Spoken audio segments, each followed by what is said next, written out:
اس پر پوری طرح قادر ہے، پوری طرح قدرت رکھتا ہے۔ فرمایا الذی خلق الموت، وہ جس نے موت کو خلق کیا، والحیات، اور جس نے زندگی کو بنایا، کس لیے؟ لیبلوکم ایکم احسن عملا، تاکہ تمہیں آزمائے کہ تم میں سے کس کا عمل بہتر۔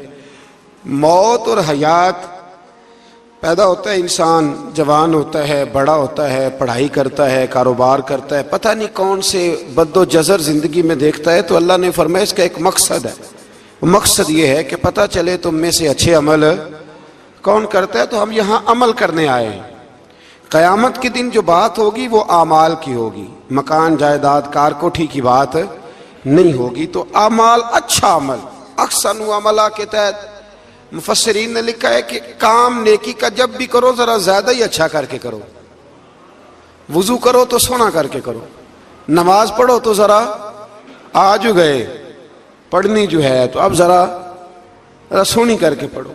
قرآن شریف کی تلاوت کرو تو ذرا پیاری کر کے۔ ذرا میں مدرسے کے بچوں کے ساتھ کبھی کبھی بیٹھتا ہوں، ان سے بڑا کچھ سیکھنے کو ملتا ہے، تو کبھی کوئی بات ان کو کہنے کا بھی موقع ملتا ہے، تو میں انہیں کہا کرتا ہوں کہ ہمارے بزرگ، میری اماں جی جب قرآن مجید کھولتی تھی نا، تو جو وہ رنگ تھا نا بزرگوں کا، حالانکہ وہ حدیثوں میں ہم نے نہیں دیکھا، لیکن وہ کبھی ہم جا کے کوئی بات کرتے تھے نا، تو تلاوت کے دوران تو وہ جلدی سے منہ پہ انگلی رکھتی تھی کہ چپ کرو میں قرآن پاک پڑھ رہی ہوں، اور پھر شنیل کا غلاف، اور پھر اس غلاف کو علیحدہ چومنا، قرآن پاک کو علیحدہ چومنا، اور پھر اس کو ریل میں رکھنا، اور پھر کئی کر کے۔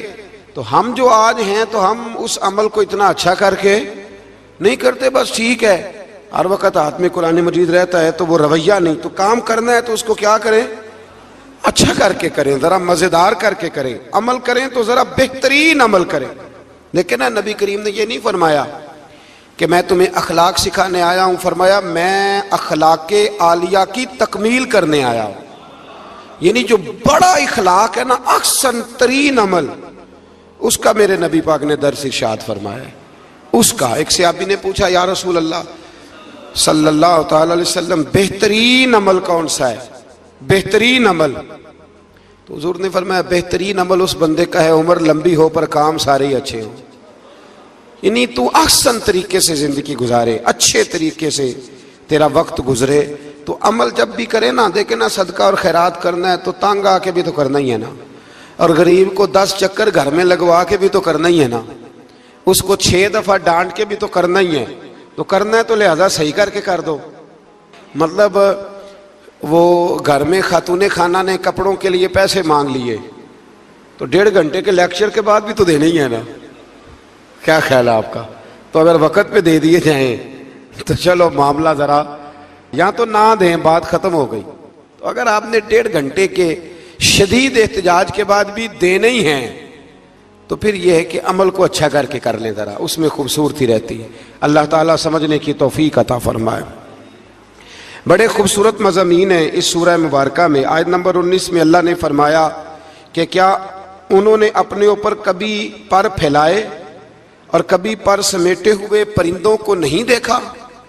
کیا تم نے کبھی دیکھا نہیں کچھ پرندے اوپر اڑتے ہیں تو پر پھیلائے ہوتے ہیں اور کچھ نے پر سمیٹے ہوتے ہیں؟ تو فرمایا ان کو فضا میں رحمان کے علاوہ کوئی روک نہیں سکتا، صرف ایک رب رحمان ہے جس نے انہیں فضا میں، یار جہاز آپ نے دیکھا ہے اسے کون روکتا ہے؟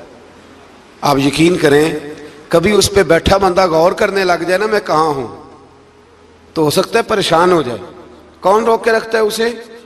تو فرمایا یہ رب کی قدرت ہے، جہاں چاہے جس کو چاہے وہیں کھڑا فرما دے، یہ اللہ تبارک و تعالیٰ کی قدرت ہے۔ آیت نمبر 20 میں اللہ کی مدد کرنے اور رزق عطا کرنے کا بیان ہے کہ اللہ مدد بھی کرتا ہے تمہاری اور تمہیں رزق بھی عطا کرتا ہے۔ آیت نمبر 23 میں فرمایا کہ اللہ وہ ہے جس نے تمہیں پیدا کیا، تمہیں سننے، دیکھنے اور سمجھنے کی صلاحیتیں عطا کی، مگر بندے بڑے کم ہیں، بڑے کم بندے ہیں جو اللہ کی نعمتوں کا شکر ادا کرتے ہیں۔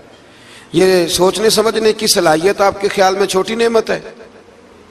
بہت بڑی نعمت ہے۔ آپ یقین کریں بعض لوگوں کے پاس سارا کچھ ہوتا ہے لیکن شعور کی دولت نہیں ہوتی۔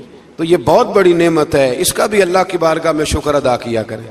جب اللہ کوئی عقل شعور دے دے تو دوسروں کو بیوقوف سمجھنے کی بجائے نا اس نعمت پر اللہ کا شکر ادا۔ آگے سورہ قلم ہے، اس سورہ مبارکہ کے اندر اللہ تبارک و تعالی نے نا قسمیں ارشاد فرمائیں، اور قسم کھا کے کہا کہ محبوب آپ کوئی مجنون نہیں، آپ کو دیوانے نہیں، یقیناً آپ کے لیے ایسا اجر ہے جو کبھی ختم نہیں ہوگا۔ اور پھر فرمایا وَإِنَّكَ لَعَلَىٰ خُلُقٍ عَظِيمٍ، محبوب جتنے عظیم الشان اخلاق تھے نا ان سب کا ہم نے آپ کو مالک بنا دیا ہے۔ یہ اعلیٰ لفظ اصطلاح ہے، قبضے کے معنی میں آتا ہے عربی میں۔ فرمایا ہم نے آپ کو اخلاق عالیہ کا مالک بنا، جتنے اچھے اخلاق ہیں ان سب کا اللہ نے نبی پاک کو مالک۔ اور سب مفسرین نے بڑا کچھ لکھا، پر بریلی کے امام نے ایک جملہ لکھا تو بڑا ہی شاندار لکھا۔ اعلیٰ حضرت فرمانے لگے کہ اخلاق یہ نہیں کہ جو کام اچھا تھا وہ نبی کریم نے کیا ہے، بلکہ فرماتے ہیں جس جس کو حضور نے کر دیا وہ اچھا ہو گیا، جس جس کو حضور نے کر دیا وہ اچھا۔ فرماتے ہیں رسول کریم کا مسکرانا بھی اچھا ہی ہے، اور کبھی دین کی مخالفوں پر ناراض ہونا بھی اچھا ہی ہے۔ نبی پاک علیہ السلام کا بدر میں تلوار اٹھانا بھی اچھا ہے، اور رسول کریم صلی اللہ تعالی علیہ وسلم کا فتح مکہ کے دن معاف کر دینا بھی، یہ سارا کچھ ہی اچھا ہے۔ بس جس کو حضور جب کرتے گئے وہ اچھا ہوتا گیا۔ اور حضرت عائشہ صدیقہ رضی اللہ تعالیٰ عنہ سے جب کسی نے پوچھا تھا کہ بتائیے نبی کریم علیہ السلام کے اخلاق عالیہ کیسے تھے، تو حضرت عائشہ صدیقہ کہنے لگی تم نے قرآن نہیں پڑھا؟ سارے اخلاق جو قرآن میں ہیں وہ سارا میرے رسول پاک کا اخلاق ہی ہے، وہ سارا میرے نبی کریم علیہ السلام کا اخلاق ہی ہے، وہ سارا اخلاق ہے رسول پاک سید عالم صلی اللہ تعالی علیہ وسلم۔ تو پھر اس سے آگے جا کے نا آیت نمبر 8 سے اللہ تبارک و تعالی نے رسول کریم صلی اللہ علیہ وسلم کو فرمایا کہ کفار چاہتے ہیں کہ دین کے معاملے میں آپ ان سے بے جا رعایت برتیں، آپ ان پر آسانی کریں، کھلی چھٹی دے دیں، اور جواب میں وہ بھی رعایت کریں گے۔ فرمایا ایسا نہیں ہو سکتا، حق پر کوئی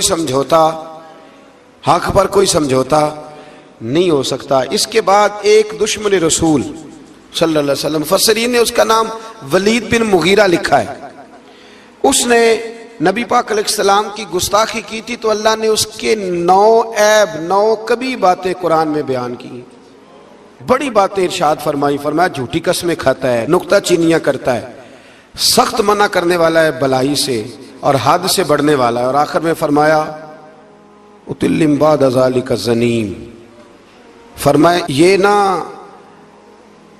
ہے ہی بد اصل، اس کی اصل میں ہی مسئلہ ہے۔ یہ کتنی سخت بات ہے، جب نبی کریم کے بے ادب کی بات ہوتی ہے تو پھر باتیں سخت ہی ہوتی ہیں۔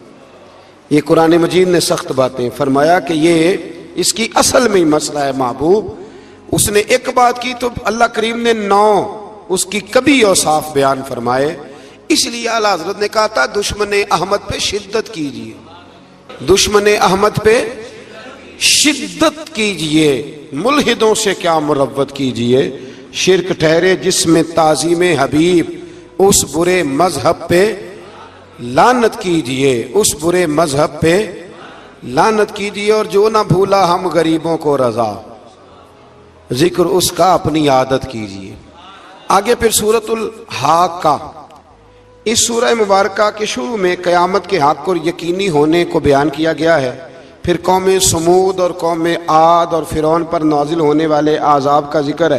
یہ سارے مضامین پہلے بیان ہو چکے ہیں نا جی، ماشاءاللہ تفصیل سے ہم سن چکے ہیں، قوم عاد، قوم سمود، ان سب کے بارے میں اس سورہ مبارکہ میں اللہ نے بیان فرمایا۔ اسی سورہ کی آیت نمبر 19 سے بتایا کہ قیامت میں جس کے نامہ اعمال اس کے دائیں ہاتھ میں دیا جائے گا، یہ اس کے سرخ رو ہونے کی علامت ہوگی۔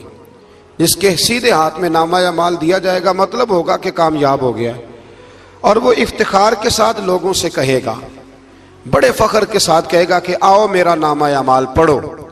اس کے برعکس جس کا نامہ اعمال اس کے بائیں ہاتھ میں دیا جائے گا، یہ اس کی رسوائی کی علامت ہوگی، اس کی رسوائی کی علامت ہوگی، اور وہ کہے گا کاش میرا نامہ اعمال دیا ہی نہ جاتا اور موت کے ساتھ ہی میرا قصہ ہمیشہ کے لیے ختم ہو چکا ہوتا۔ جس کا بھی نامہ اعمال سیدھے ہاتھ میں، ہمارے بزرگ فرماتے ہیں کہ سیدھے ہاتھ سے لینا دینا حضور کی سنت ہے، کوشش کریں لیں بھی سیدھے ہاتھ سے، دیں بھی، کھائیں بھی سیدھے ہاتھ سے۔ فرماتے ہیں عادت ہی سیدھے ہاتھ کی بنا لو، جب قیامت میں فرشتے نامہ اعمال دینے لگے تو عادت ہی سیدھے ہاتھ کی ہو، عادت ہی سیدھے ہاتھ کی ہو، عادت، اور سیدھے ہاتھ سے لیں، سیدھے ہاتھ سے ہی دیں۔ قیامت میں جس کا نامہ اعمال سیدھے ہاتھ میں دیا جائے گا سمجھیے وہ کامیاب ہوا۔ اور جب جس بچے کی فرسٹ پوزیشن آئی ہوتی ہے نا، وہ رزلٹ کارڈ سارے محلے کو دکھاتا ہے، اور جو فیل ہو جاتا ہے وہ ابا جی کو بھی نہیں دکھاتا، وہ کہتے ہیں کہ وہ ابھی آیا نہیں، ملا نہیں۔